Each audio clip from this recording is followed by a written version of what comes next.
চকরিয়ায় যথাযোগ্য মর্যাদায় আন্তর্জাতিক নারী দিবস পালিত হয়েছে।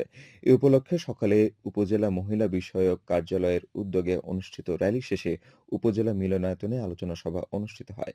এতে সভাপতিত্ব করেন উপজেলা নির্বাহী কর্মকর্তা শাহিন দেলোয়ার।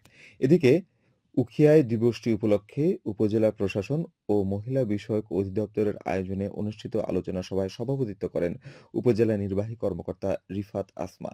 এ সময় উপজেলা মহিলা বিষয়ক কর্মকর্তা, জনপ্রতিনিধি, নারী সংগঠনের নেতৃবৃন্দ সহ সংশ্লিষ্টরা উপস্থিত ছিলেন।